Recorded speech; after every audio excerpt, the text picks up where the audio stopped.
l'émission Saveurs divines. Cette bonne nouvelle du royaume sera prêchée dans le monde entier pour servir de témoignage à toutes les nations. Alors viendra la fin. Ce pain céleste vous est présenté par Immaculée Niraneza. Shalom, shalom, peuple de Dieu, vous tous qui écoutez l'émission Saveurs divines, que la paix de Christ soit avec vous. Encore une fois, je vous présente mes meilleurs vœux pour l'année 2025. Je rends grâce à Dieu qui nous a gardés et qui nous a fait arriver dans cette année. C'est une grâce, c'est un clin d'œil de Dieu qui nous montre qu'il est avec nous et qui nous protège. Merci pour le souffle de vie qu'il nous a donné à chaque jour de cette année qui se termine. Et je crois de tout mon cœur que Dieu continuera de cheminer avec nous durant l'année 2025. Soyez bénis au nom de Jésus-Christ en écoutant ces émissions.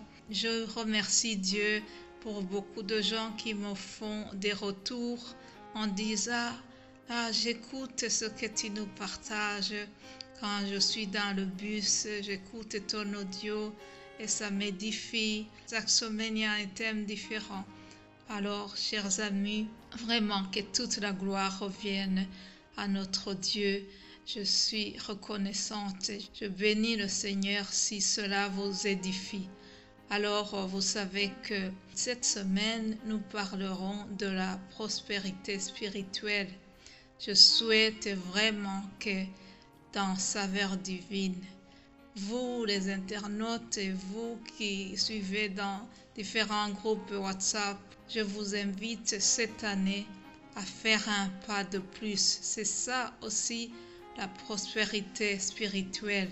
Si cela est possible pour vous, prenez ne fût-ce qu'un carnet de notes et chaque semaine, notez des choses qui vous ont édifié. Ensemble, nous allons retenir des choses. Vous savez, chers amis, lorsque nous avons pris la décision de suivre Jésus-Christ, la décision de vivre une vie de conduite chrétienne, ça nous demande quelques engagements. Ça nous demande de lire la Bible et de la mettre en pratique. Quelqu'un a dit, la Bible n'est pas un livre de lecture, mais c'est un livre de vie.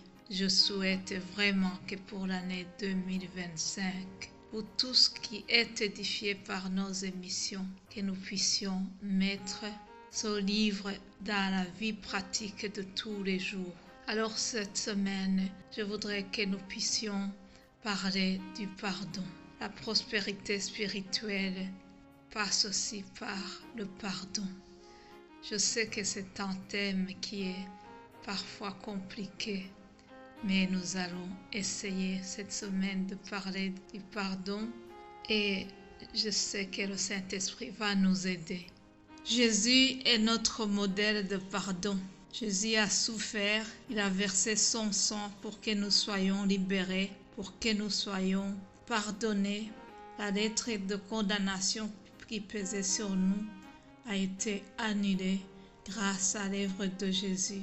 Sans effusion de sang de Jésus-Christ, nous n'allions pas être pardonnés. Donc, pour commencer, notez, chers amis, que le pardon n'est pas un choix, mais un appel de Dieu. Oui, le pardon donne la plus grande richesse. Le pardon donne une couronne, chers amis. Lorsque tu pardonnes, Dieu te donne une couronne. Je reviendrai là-dessus. Vous savez, le monde nous présente le pardon comme une faiblesse et pourtant c'est faux. Le pardon, c'est une force. Le pardon, c'est une victoire. Le pardon donne la libération. Et pour donner un exemple de ce que nous allons partager, j'ai choisi le personnage de Job.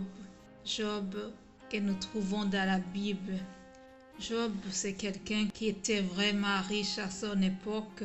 Job 42, 10, on nous présente un personnage très riche comme le Bill Gates de son temps. Alors, il y a eu un défi entre Dieu et Satan. Il a dit, as-tu remarqué mon serviteur Job? Il est intègre. Dieu a vanté les mérites de Job devant Satan. Alors, Satan en a profité. Il lui a dit, c'est normal s'il lui a donné des richesses. Alors, Satan s'est attaqué donc à Job. Job a perdu ses biens. Job a perdu ses enfants. Il en est arrivé au point où ses amis lui ont dit, certainement que tu as commis des péchés. Les amis qu'il avait aidés, les amis qu'il avait soutenus pendant leur amitié, ils l'ont maudit au moment où il avait vraiment besoin d'eux. Chers amis, ne soyons pas des amis qui abandonnent les autres au moment difficile. Ces amis ont commencé à le juger. Ils ont commencé à activer le mode « répands-toi ». Un peu comme dans nos smartphones, il y a des modes silencieux, mode avion. Et les amis de Job avaient activé ce mode « répands-toi ». S'il t'arrive des malheurs pareils, certainement que tu as commis des péchés. Répands-toi. Et le pire, même son épouse, au lieu de le consoler, elle lui a donné un mauvais conseil en disant « Maudis ton Dieu ». Attention, vous les femmes et nous les épouses, attention, soyons comme Abigail qui a donné un bon conseil à son mari. Attention, chères dames, soyons des personnes qui donnent des solutions et non des complications. Mes bien-aimés de Dieu, j'ai beaucoup aimé l'attitude de Job. La Bible nous dit que Job ne pécha pas ni devant Dieu ni devant ses amis. Alléluia. Bravo, cher Job. Alors Job a fait un acte de bravoure. La Bible nous dit qu'il a prié pour ses amis qui l'ont déçu, qu'il avait maudit. Job a prié pour eux au lieu de les maudire. Quelle attitude de bon chrétien, chers amis. Il a refusé de maudire et il a préféré de bénir. Voilà l'attitude d'un bon chrétien. Un chrétien qui prospère à tous égards, un chrétien qui veut prospérer dans le pardon. Et la suite de l'histoire nous dit que Job a reçu le double de ce qu'il avait. Il a reçu les plus beaux enfants, les plus belles filles. Ah, vous savez que ces filles, les filles de Job, avaient même le droit à l'héritage, ce que les premières n'avaient pas.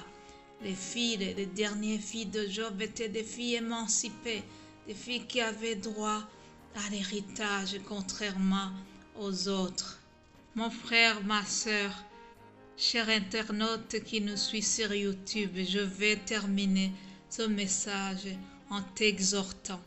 Pardonne et Dieu t'élèvera. Ça ne sera ni par ta force ni par ta puissance, mais par la force du Saint-Esprit que Dieu nous a donné. Et en terminant, je voudrais que nous puissions noter ce verset que nous trouvons dans Éphésiens 4, 32. Si vous avez déjà pris vos carnets, notez cela. Il est écrit « Soyez bons les uns envers les autres, compatissants, vous pardonnant réciproquement, comme Dieu vous a pardonné en Christ. Soyez bénis au nom de Jésus-Christ. Amen.